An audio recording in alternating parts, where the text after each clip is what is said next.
પ્રેમલા પ્રેમલી માટે થઈને 52 ગામનું પંચ બોલાવવું પડે એવું તો નાતના ઇતિહાસમાં આજે પહેલી વાર થયું છે. આ બધું પાપ ઘેર ઘેર ટીવી આવી ગયા એનું છે. એ જોઈ જોઈને જુવાન દીકરા દીકરી વંટે નહીં તો બીજું થાય શું? પણ આ કિશોરીઓ ક્યાં જ જુવાન થયો છે?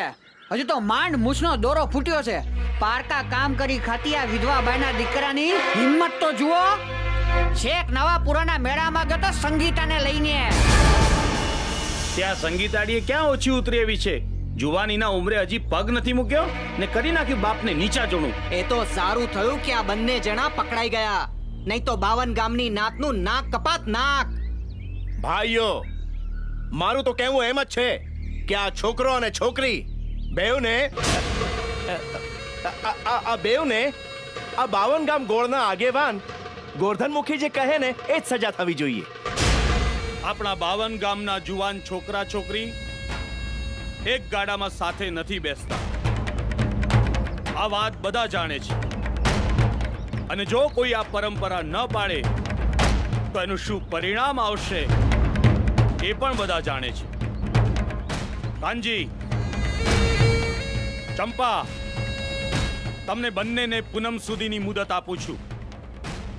તમારા સંતાનોને પોતપોતાના ગોળમાં પરણાવી દો. આજ પંચનો ન્યાય અને મારો હુકમ છે. ઓકે,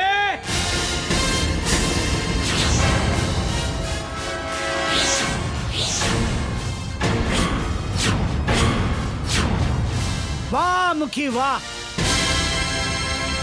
પંચના નામે તમે સજા તો સંભળાવી દીધી, પણ આ પંચનો ન્યાય નથી, માત્ર તમારો હુકમ છે. હુકમ, કારણ કે પંચ તો પરમેશ્વર છે. પરમેશ્વર, અને પરમેશ્વર કદી કોઈને અન્યાય ન કરે. મુખી વાલમ જોગી.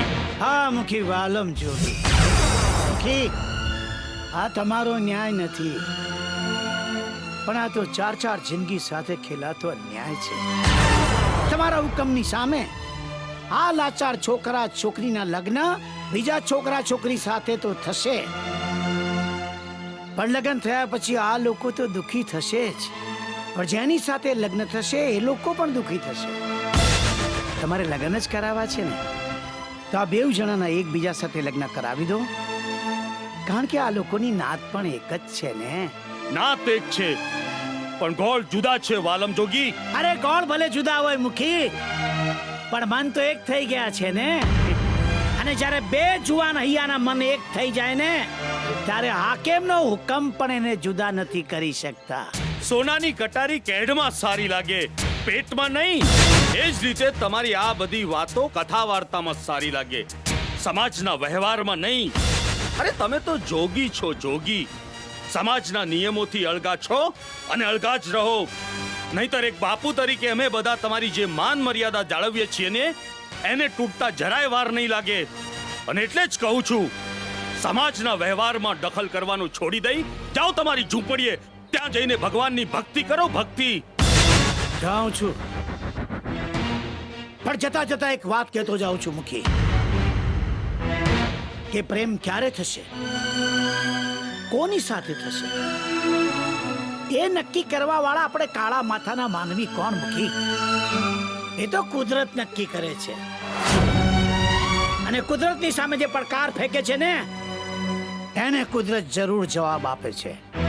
અને મુખી જોગી, એની તો પૂનમના દિવસે બધાને ખબર પડી જશે. અને જો પૂનમ સુધીમાં આ બંનેના લગ્ન પોતાના ગોળમાં નહીં થયા હોય તો પૂનમે પંચાયત નક્કી કરશે, ત્યાં ઘડિયા લગ્ન લેવાશે.